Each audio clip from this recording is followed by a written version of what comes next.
Student, তোমরা যারা ক্যালকাটা ইউনিভার্সিটির আন্ডারে সেকেন্ড সেমিস্টারের ছাত্রছাত্রী আছো এবং তোমাদের ইতিহাস সাবজেক্টটা পাস কোর্সে আছে, তোমাদের জন্য আজকের ক্লাসটা খুবই গুরুত্বপূর্ণ। আজকের ক্লাসে তোমাদের একটি গুরুত্বপূর্ণ বড় প্রশ্নের উত্তর নিয়ে আলোচনা করব। এই প্রশ্নটা তোমাদের 10 নম্বরে অথবা 20 নম্বরে পরীক্ষায় আসবে, এটুকু নিশ্চিত। প্রশ্নটা কি আছে? প্রশ্নটা আছে যে নব্যপ্রস্তর যুগীয় বিপ্লবের বৈশিষ্ট্যগুলি কী ছিল, বা নব্যপ্রস্তর যুগের বিপ্লবের বৈশিষ্ট্য আলোচনা করো। এই প্রশ্নের উত্তরটা নিয়ে আজকের ক্লাসে আমি আলোচনা করব। এখানে নোটসটা যেভাবে সাজানো হয়েছে, প্রথমে বলা হয়েছে নব্যপ্রস্তর যুগ কাকে বলে, অর্থাৎ প্রাচীন প্রস্তর যুগ এবং মধ্যপ্রস্তর যুগের পরবর্তী যে যুগ সূচনা হচ্ছে সেটাকে নব্যপ্রস্তর যুগ বলা হয়। এবং নব্যপ্রস্তর যুগ 8000 খ্রিস্টপূর্ব থেকে 4000 খ্রিস্টপূর্বাব্দ পর্যন্ত চলেছিল। তবে ভারতের ক্ষেত্রে 7000 সময়কাল থেকে 7 খ্রিস্টপূর্ব 7000 থেকে এই নব্যপ্রস্তর যুগ শুরু হয়েছিল। এবারে এখানে বৈশিষ্ট্যর মধ্যে যেগুলো লিখবে, তোমরা বৈশিষ্ট্যর মধ্যে লিখবে নব্যপ্রস্তর যুগের সময়কাল লিখতে হবে। তারপরে প্রধান কেন্দ্রসমূহ লিখতে হবে, হাতিয়ারের ধরন, জীবনযাত্রার ধারণা। জীবনযাত্রার মধ্যে খাদ্য উৎপাদন করতে শিখেছিল তারা, শ্রেণীবিভাগ শুরু হয়েছিল এই যুগ থেকে, বসতি স্থাপন করতে শিখেছিল তারা, তারপরে গ্রাম তৈরি করতে শিখেছিল, চাকার আবিষ্কার শিখেছিল, সমাধির কিছু সমাধি প্রথা, অর্থাৎ মানুষ মারা গেলে তাকে যে সমাধি করা হয় তার কিছু বিশেষ বৈশিষ্ট্য ছিল, এবং শিল্প ভাবনা ছিল। এইগুলো তোমরা নোটসের মধ্যে পাবে। এবারে তোমরা প্রশ্নের উত্তরটা দেখে নাও। আরেকটা বিষয় তোমাদের বলবো, তোমাদের জন্য অনলাইন কোচিং ক্লাস শুরু হয়ে গিয়েছে। তোমরা যারা অ্যাডমিশন নিতে ইচ্ছুক আছো, এই বোর্ডে দেওয়া নম্বরে যোগাযোগ করে অ্যাডমিশন নিতে পারো। আমাদের সপ্তাহে 2 দিন করে ক্লাস হয়, পার মান্থ 200 টাকা করে ফিস নেওয়া হয়। সেক্ষেত্রে সমস্ত স্টাডি মেটেরিয়াল অর্থাৎ পিডিএফ নোটস তোমাদের দেওয়া হয়। তোমরা যারা অ্যাডমিশন নিতে ইচ্ছুক আছো, যত তাড়াতাড়ি পারো তোমরা এই নম্বরে যোগাযোগ করে অ্যাডমিশন নিতে পারো। চলো আজকে প্রশ্নের উত্তরটা তোমরা দেখে। এবারে তোমরা প্রশ্নের উত্তরটা দেখে নাও। প্রশ্নটা কি ছিল? প্রশ্নটা ছিল নব্যপ্রস্তর যুগীয় বিপ্লবের বৈশিষ্ট্যগুলি কী ছিল, বা প্রশ্নটা ঘুরিয়ে আসতে পারে নব্যপ্রস্তর যুগের বিপ্লবের বৈশিষ্ট্যগুলি আলোচনা করো। প্রথমে দেখো নব্যপ্রস্তর যুগ কাকে বলে সেটা সংক্ষেপে বলা হয়েছে, যে প্রাচীন প্রস্তর যুগ এবং মধ্যপ্রস্তর যুগের অবসানের সাথে সাথে নব্যপ্রস্তর যুগের সূচনা হয়। অর্থাৎ প্রাচীন প্রস্তর যুগ ও মধ্যপ্রস্তর যুগের পরবর্তী সময়কালকে নব্যপ্রস্তর যুগ বলে। এটি নবাসীয় যুগ নামেও পরিচিত। ঐতিহাসিক গণের মতে আনুমানিক খ্রিস্টপূর্ব 8000 বছর থেকে 4000 বছর সময়কালকে নব্যপ্রস্তর যুগ বলা হয়। পশ্চিম এশিয়ার জেরিকোতে নব্যপ্রস্তর যুগের সংস্কৃতির প্রথম নিদর্শন পাওয়া গেছে। আবার ভারতবর্ষের ক্ষেত্রে নব্যপ্রস্তর যুগের সূচনা খ্রিস্টপূর্ব 7000 বছর সময়কাল থেকে। পাকিস্তানের অন্তর্গত মেহেরগড়ে নব্যপ্রস্তর যুগের প্রাচীনতম নিদর্শন আবিষ্কৃত হয়েছে। এবার দেখো নব্যপ্রস্তর যুগের বিপ্লব। পরের পয়েন্ট, নব্যপ্রস্তর যুগে মানবজাতির জীবনধারার ব্যাপক পরিবর্তনের যুগ হিসাবে পরিচিত। পরিবর্তনের ব্যাপকতা ও গভীরতার কারণে পুরাবিদ ভি গর্ডন চাইল্ড নব্যপ্রস্তর পর্বকে এক বিপ্লবের কালরূপে অভিহিত করেছেন। বিপ্লবের কালরূপে অভিহিত করেছেন। তারপরের পয়েন্ট কি আছে দেখো, নব্যপ্রস্তর যুগের বৈশিষ্ট্য। এখানে প্রথম পয়েন্ট হচ্ছে সময়কাল। বিশ্ব প্রেক্ষাপটে নব্যপ্রস্তর যুগের আবির্ভাব ঘটে আনুমানিক খ্রিস্টপূর্ব 8ম সহস্রাব্দে। পশ্চিম এশিয়ার জেরিকাতে নব্যপ্রস্তর সংস্কৃতির প্রাচীনতম নিদর্শন পাওয়া গেছে। ভারতের ক্ষেত্রে এই যুগের সূচনাকাল খ্রিস্টপূর্ব 7ম সহস্রাব্দে। তারপরে কি হচ্ছে দেখো, প্রধান কেন্দ্রসমূহ।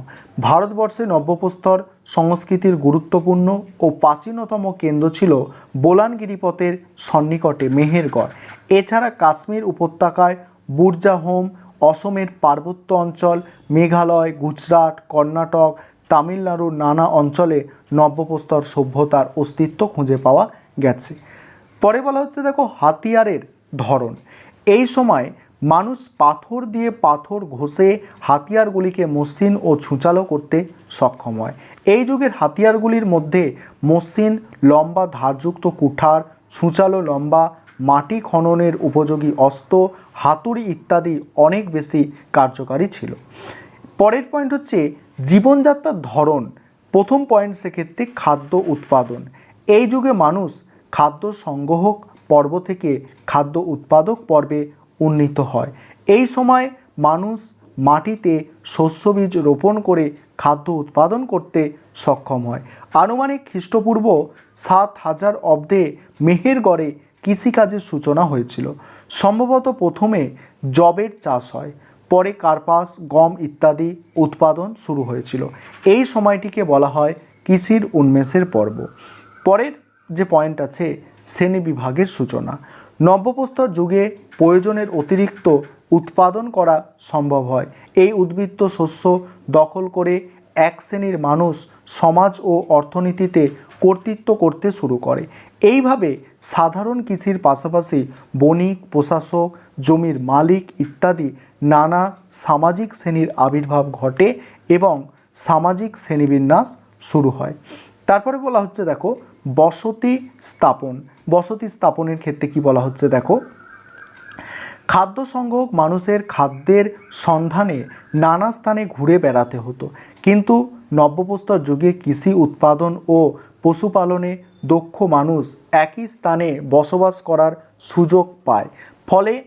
ফলে দেখো কাটা পর্যন্ত বোনা থেকে কাটা, বোনা মানে ফসল বোনা, বোনা থেকে কাটা পর্যন্ত দীর্ঘ সময়, ফসল বোনা থেকে কাটা পর্যন্ত দীর্ঘ সময় একই স্থানে থাকা আবশ্যিক ছিল।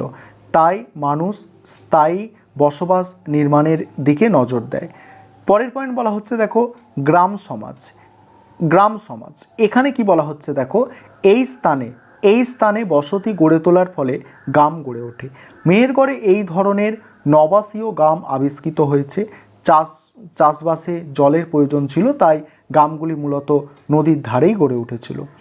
পরের পয়েন্ট হচ্ছে চাকার আবিষ্কার। নব্যপ্রস্তর যুগে অতি গুরুত্বপূর্ণ ঘটনা হলো চাকার আবিষ্কার।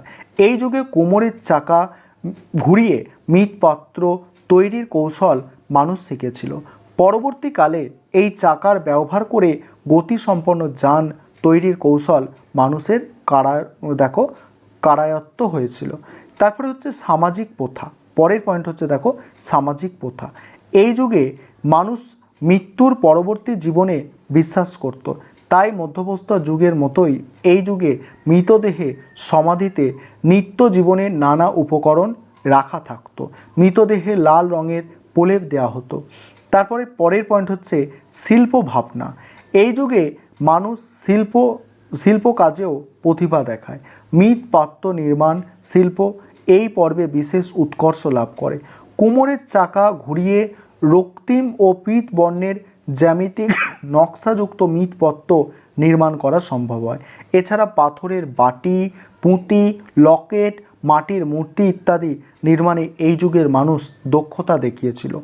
তারপরে বলা হচ্ছে নব্যপ্রস্তর যুগের তাৎপর্য বা নবাসীয় বিপ্লব। সেখানে কি বলা হচ্ছে দেখো, নব্যপ্রস্তর যুগে মানব জাতির জীবনধারাকে ব্যাপক পরিবর্তনের যুগ হিসাবে বর্ণিত হয়। পরিবর্তনের ব্যাপকতা ও গভীরতার কারণে পুরাবিদ ভি গর্ডন চাইল্ড নব্যপ্রস্তর পর্বকে এক বিপ্লবের কালরূপে অভিহিত করেছেন। এই পরিবর্তনের দিকগুলি হলো দেখো, 1 নম্বর হচ্ছে নব্যপ্রস্তর যুগে ভারতে প্রথম কৃষির উন্মেষ ঘটে। 2 হচ্ছে কৃষিকাজের প্রয়োজনে মানুষ স্থায়ী বসতি গড়ে তোলে।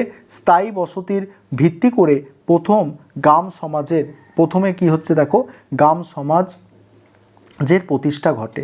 তারপরে বলা হচ্ছে এই যুগে পাথরের উপকরণের সাথে সাথে মানুষ সর্বপ্রথম ধাতুর ব্যবহার শুরু করে। ধাতু হিসাবে তামা ও কাঁসা মানুষের ব্যবহারের অন্তর্ভুক্ত হয়। এই কারণে নব্যপ্রস্তর যুগের শেষ ভাগকে তাম্রপ্রস্তর যুগ বলা হয়। কৃষি উৎপাদনে উদ্বৃত্তের সূত্রে এই যুগে আদিম সাম্যবাদী সমাজ ভেঙে যায় এবং সামাজিক শ্রেণীবিভাগ সৃষ্টি হয়।